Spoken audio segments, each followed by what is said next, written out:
Fala pessoal, beleza? Aqui é o Jonathan da Casa do Desenvolvedor. Você sabe que esse é o quadro onde a gente apresenta um parceiro da casa que traz alguma solução para alguma dor do desenvolvedor de software, visando fortalecer esse ecossistema de desenvolvimento de software nacional. Hoje eu vou conversar com o Gerson, que é da Systax, e é uma empresa de tecnologia para tributação, né, Gerson? Eu vou deixar você explicar melhor como é que surgiu essas taxas, qual que é o problema, de fato, que vocês resolvem aí junto com o desenvolvedor de software. Então, tá com você, seja muito bem-vindo, Gerson. Obrigado, Jonathan. É um prazer a gente trazer essas informações, falar um pouco da Systax, o que a gente fez de diferente, o que torna a Systax uma empresa diferente no mercado de tecnologia, muito focado em tecnologia para tributação. A dor que a Systax resolveu, e é um projeto que começou lá em 2008, tem a ver com a complexidade da tributação no Brasil. O Brasil é o país mais complicado do mundo, né, para saber o quanto tem que se pagar de impostos. A Systax ela nasceu como um projeto dentro da Fiscosoft, por isso até eu coloquei na tela aqui essa linha do tempo, para explicar um pouco como nasceu, e aí eu já explico junto o que a gente faz. Né? A Fiscosoft era uma editora que já nasceu digital, mas era uma editora, entregava informação fiscal, tributária para os profissionais da área, contadores, advogados, consultores. Começou lá em 99. Quando foi 2008, a Fiscosoft já detinha boa parcela do mercado brasileiro de informações e passou a receber muitas demandas por algo mais sistêmico, estruturado. E não foi à toa, porque 2008 é o ano que começou a obrigatoriedade da NFE, um assunto que vocês conhecem bastante aí, né? Então, nesse contexto de digitalização do fisco brasileiro, que começou com o SPED e a NFE, começa lá em 2005, 2006 já tem validade jurídica, 2008 já tem obrigatoriedade. Nesse contexto, as empresas que sofriam com a complexidade tributária e cometem muitos erros em função disso, né, as empresas ficaram preocupadas com o nível de exposição desses erros, que ia aumentar muito. Né? Se antes aquilo ia para o papel e ficava lá no arquivo, eventualmente era auditado, com a NFE, essa informação, com um possível erro de tributação, já ia para a mão do fisco imediatamente, antes do caminhão sair da empresa. Né? Então, esse contexto aí é que fez chegarem demandas para que a gente ajudasse a que as empresas errassem o mínimo possível, né? Tributassem corretamente as suas operações. No início, a gente não sabia nem se era viável fazer isso, ninguém tinha feito isso. O primeiro ano de trabalho foi assim, tentando modelar algo que fosse flexível o suficiente para comportar as maluquices que a gente ia encontrar na tributação. E a gente já sabia que tinha muita coisa estranha, né? Então, a modelagem de dados, os sistemas criados deveriam ser muito flexíveis mesmo. Começamos olhando a tributação federal, IPI, PIS, COFINS, com foco em tributação de mercadorias, né, olhando a NFE, e CMS estadual, começamos com São Paulo, aí acabamos São Paulo, fomos para os outros estados. Foram 3 anos de trabalho até conseguir chegar e acompanhar os 27 estados. Só que esse trabalho não acaba nunca. A gente sistematiza as normas, né, o que vem da legislação tributária, em regras lógicas, para colocar isso num grande banco de dados, um repositório de regras, e ter aplicações que as pessoas possam consumir, por exemplo, com API. Né? Esse trabalho ele é constante. Ainda hoje nós mantemos um time exclusivamente para olhar o que os governos publicam de mudança diária na legislação, na média 25 a 30 leis novas por dia, mexem com o quanto tem que se pagar, né, a obrigação principal do imposto, que é o valor a ser pago. Então nós temos que capturar, entender, interpretar essa legislação e traduzir em normas, em regras lógicas. Existe um acervo disso, né? O banco de dados principal com essas regras lógicas já tem mais de 26 milhões de regras, para dar uma ideia do tamanho da encrenca. Isso é mais do que os outros países juntos, né, precisam. A gente tem uma noção disso. Vou falar um pouco mais para frente da Vertex, que é uma empresa de fora, que faz isso no resto do mundo. Então, o Brasil é mais complicado que o resto do mundo somado, né? E a gente acompanha isso todo dia para gerar, então, informação estruturada, né, integrável por API, por exemplo, outras formas de consumo, para que as pessoas possam levar aí uma tranquilidade na operação, né, dos seus clientes. Nós temos, com isso, muita interação com o mercado de RPs, temos aí mais de 160 alianças, mais de 60 integrações, né? E o que a gente faz, então, é dizer a tributação certa para cada coisa, mantendo isso atualizado todo dia, né? Só para completar a parte institucional, ali na Systax surge então como um projeto lá em 2008. Em 2011 ela se torna uma empresa independente, a gente faz a cisão, porque a empresa mãe, a Fiscosoft, foi vendida para Thomson Reuters logo na sequência, e a gente seguiu, né, tocando a Systax como um negócio independente. Evoluímos para incorporar inteligência artificial, fizemos isso com um laboratório montado como uma startup lá em 2016, que é a Busca Legal, está aqui no slide. Também em 2016 fizemos uma parceria com uma empresa americana, líder do mercado americano de cálculo de impostos, a Vertex, porque eles atendiam mais de 60% das operações dos Estados Unidos, os clientes deles operavam já em mais de 170 países, mas eles não conseguiam atender isso no Brasil, porque o Brasil era mais complicado. Então, para atender operações como Amazon, Apple, eles fizeram uma parceria com a Systax, isso evoluiu tão bem que virou sociedade, eles compraram um pedaço da Systax em 2020, e a gente passou a ter um sócio, então, global, estratégico. Né? Reduzindo, né, simplificando, o que a gente faz é esse mapeamento das regras, da legislação tributária, todo dia, para tributar corretamente. E aí, para alguns clientes, a gente faz a conta, né? Para outros, a gente entrega a informação. Legal. Muito bom, Gerson. Realmente é uma complexidade, né? A tributação, a gente sabe muito bem como é isso. Mas eu imagino que vocês entregam isso de várias formas, né? Ou seja, tem vários tipos de produto para entregar essa solução. Sim, exato. No primeiro momento, quando nós criamos a solução, inclusive, a ideia era um viés mais de auditoria.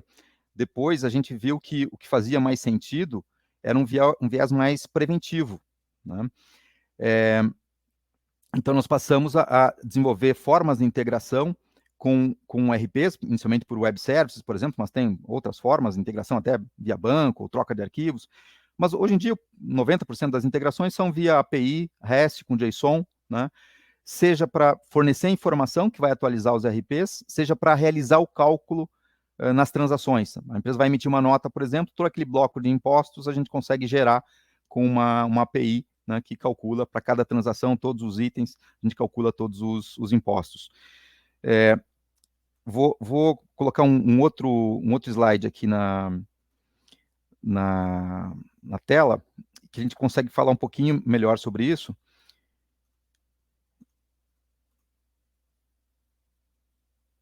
Aqui.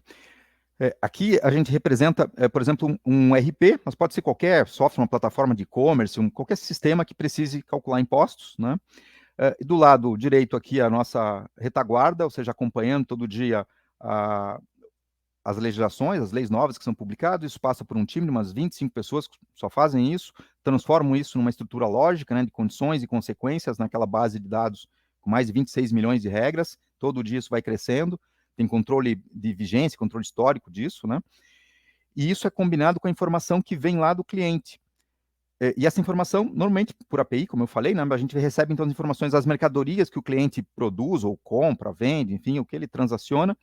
O sistema combina isso, gerando as regras de tributação específica de cada caso, isso passa por um controle de qualidade, sistêmico e humano.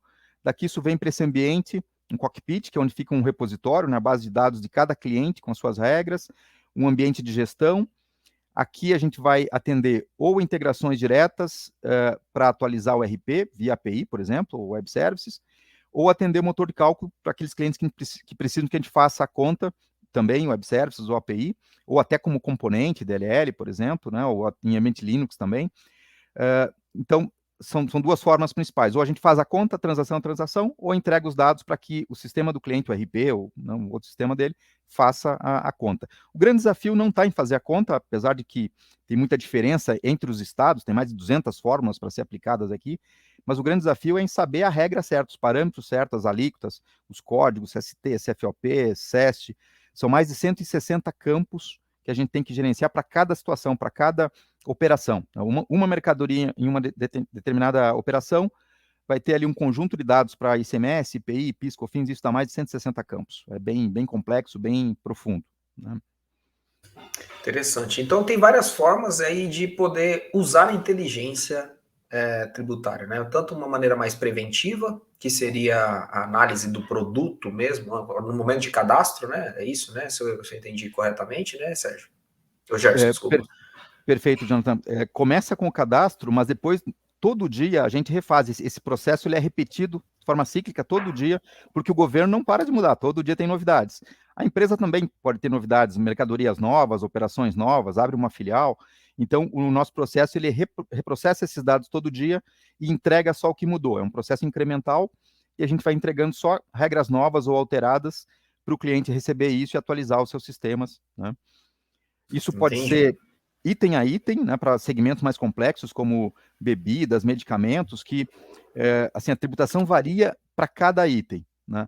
Outros segmentos, dá para fazer isso por família de produto, até por NCM, que é uma classificação oficial, não, são grupos de mercadorias, têm a mesma tributação. Mercadorias parecidas têm a mesma tributação. Então, dependendo o segmento, dependendo do cliente, isso pode ser feito por grupos.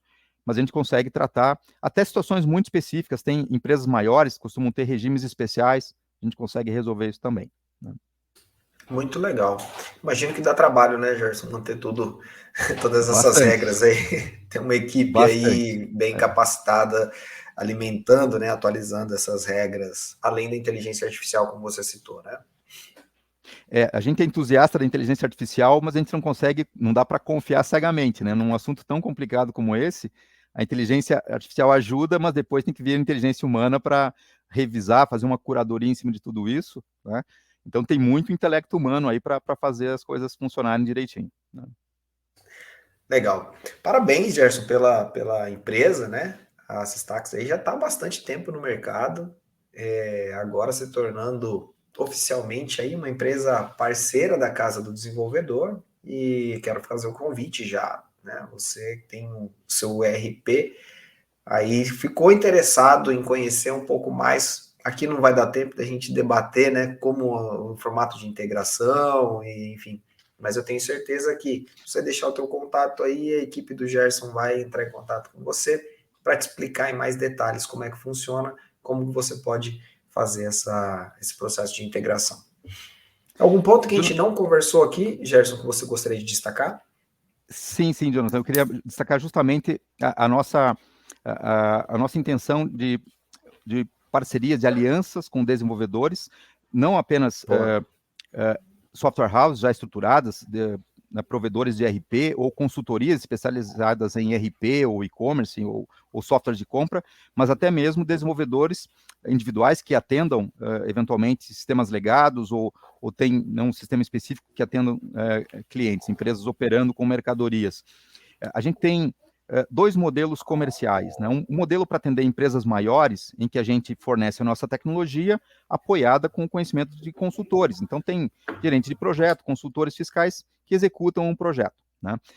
Quando isso envolve um parceiro, há um revenue share, uma parcela dessa receita, é uma receita recorrente, vai para o parceiro. Isso é mais forte ainda, a ponto de a gente dividir meio a meio da nossa receita, né, 50% da nossa receita, com o parceiro que viabiliza a integração no nosso modelo light. A gente tem uma oferta de ticket mais baixo, focado no mercado de empresas menores, pequenas e médias empresas, que a gente sabe que para atingir esse mercado, né, as parcerias com desenvolvedores e com software houses é de extrema importância. Então, nesse mercado, a gente tem um modelo, Systax Lite, em que a contratação pode se dar pelo parceiro ou direto na Systax, mas metade da receita, né, a receita é dividida com o responsável pela integração, seja, né, o dono do RP ou o desenvolvedor que viabilizou essa integração. É um modelo de negócio que pode fazer bastante sentido para algumas empresas ou pessoas, né, e a gente fica à disposição para detalhar isso. Que legal, que legal. Então, não é só integrar com as stacks, você pode também ser parceiro em algum projeto. De repente tem algum cliente grande, né, que pode ter esse tipo de demanda. Muito legal saber que tem várias possibilidades. Gerson, muito obrigado. O nosso tempo é curto aqui. Eu faço votos aí de muito sucesso para a Systax, a nova parceira da Casa do Desenvolvedor. Seja bem-vindo novamente aí ao ecossistema da Casa do Desenvolvedor. Muito obrigado pelo tempo e nós ficamos à disposição, eu e o time da Systax, para a gente fornecer mais dados, enfim, e aprofundar esse relacionamento. Valeu. Valeu, pessoal. Até a próxima.